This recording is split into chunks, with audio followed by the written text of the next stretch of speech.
Olá a todas, olá a todos. Cá estou eu mais uma vez com o meu amigo Monstro dos Livros para vos contar uma história para quem fica em casa.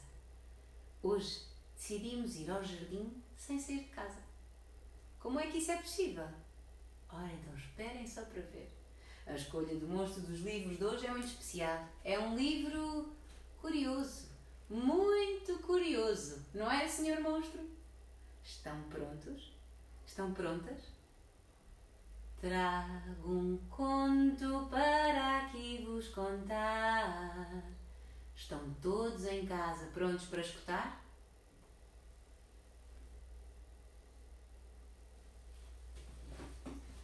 O Jardim Curioso, um livro de Peter Brown.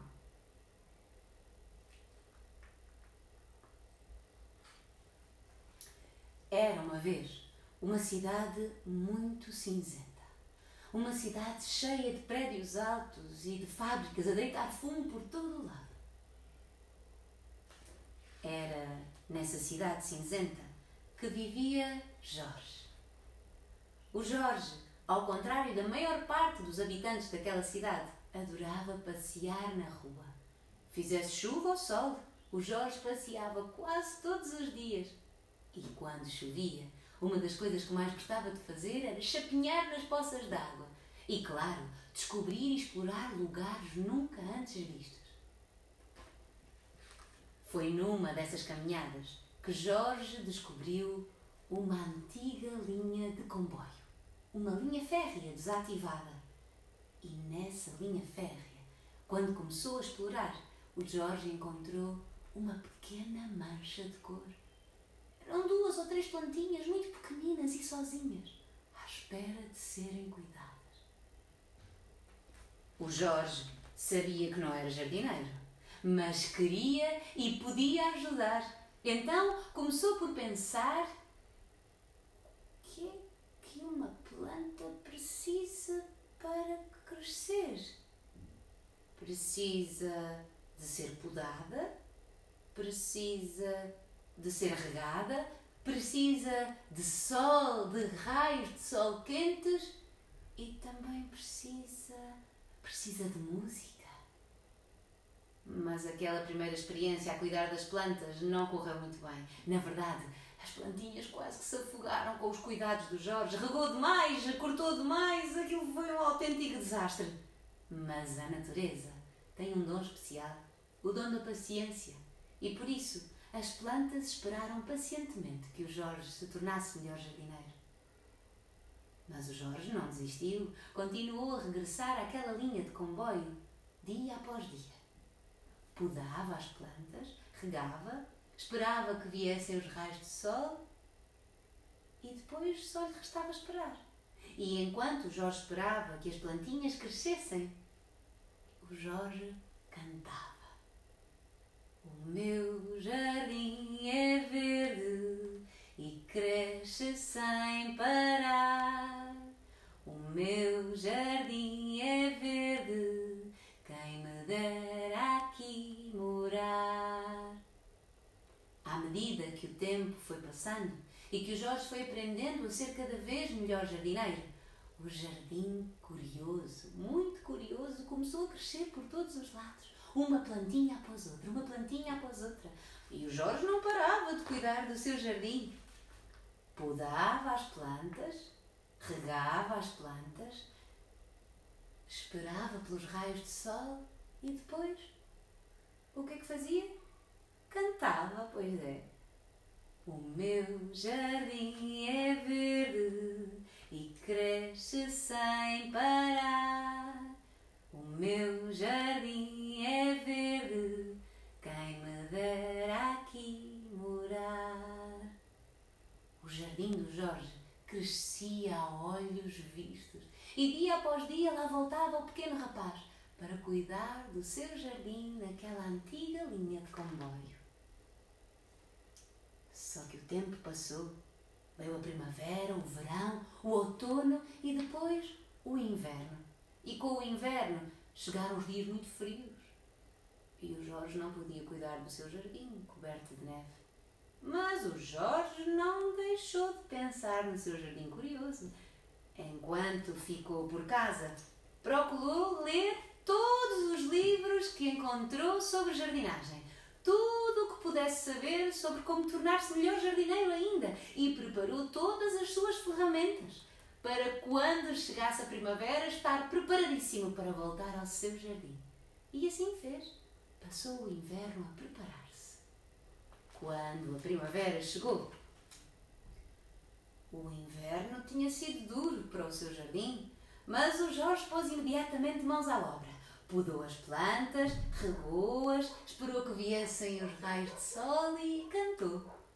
O meu jardim é verde e cresce sem parar. O meu jardim é verde, quem me dera aqui morar. O jardim crescia a olhos vistos, começava a estender-se pela cidade fora e, curiosamente, tinha um gosto estranho por coisas antigas, coisas que estavam paradas, encostadas a um lugar. O jardim crescia em todo o lado. Era mesmo curioso. Até que um dia as plantas começaram a aparecer nos sítios mais estranhos, num sinal de trânsito, numa boca de incêndio, e também começaram a aparecer pessoas. Outras pessoas que vinham cuidar do jardim. É que os vizinhos do seu bairro e da sua cidade começaram a ouvir falar naquilo que o Jorge andava a fazer. E então, também eles decidiram pôr mãos à obra. E, ao final de algum tempo, todos os vizinhos da cidade do Jorge estavam a cuidar do jardim. Toda a gente era jardineira. E assim, o jardim curioso crescia e crescia e crescia e crescia até ganhar formas incríveis, nunca antes vistas. Ou crescer nos telhados e pelos prédios afora. Nunca ninguém tinha visto nada assim. E a magia acontecia porque toda a gente cuidava daquele jardim curioso. Toda a gente podava, toda a gente regava, toda a gente esperava que viessem os raios de sol e toda a gente fazia o quê? Pois é, cantava. E como é que cantava? O meu jardim é verde e cresce sem parar. O meu jardim é verde, quem me dera aqui morar. Certo dia, ao final de alguns anos, a cidade do Jorge, que em tempos tinha sido cinzenta, estava toda ela verde, porque toda a gente contribuiu para fazer crescer aquele jardim muito curioso. Mas o jardim preferido do Jorge era aquele onde tudo tinha começado, onde o Jorge regressava todos os dias para cortar, regar, receber os raios de sol e fazer o quê? Cantar. Ora, cantem comigo. O meu jardim é verde e cresce sem parar. O meu jardim é verde, quem me dera aqui morar. E bendito e louvado, este conto do Jardim Curioso está contado. Então, é possível irmos ao jardim sem sairmos de casa ou não? Antes de nos despedirmos, deixem-me aqui, juntamente com o meu amigo Monstro dos Livros, contar-vos um segredo. É que esta história do Jardim Curioso é uma história real, aconteceu mesmo. Se pedirem aos vossos pais para procurarem um bocadinho, para fazerem uma investigação sobre esta história, o Jardim Curioso do Peter Brown, vão descobrir que esta história aconteceu de verdade. Depois digam-nos o que é que descobriram, pode ser? Obrigada por estarem desse lado. Subscrevam o nosso canal se gostam de ouvir as nossas histórias. Nós só temos a agradecer-vos por estarem desse lado e vamos continuar aqui por casa. Fiquem também vocês nas vossas casas, partilhem muitas histórias. Já sabem que contar histórias é uma forma de irmos a outros lugares muito longe, como por exemplo um jardim curioso. Obrigada e até já. Um beijinho!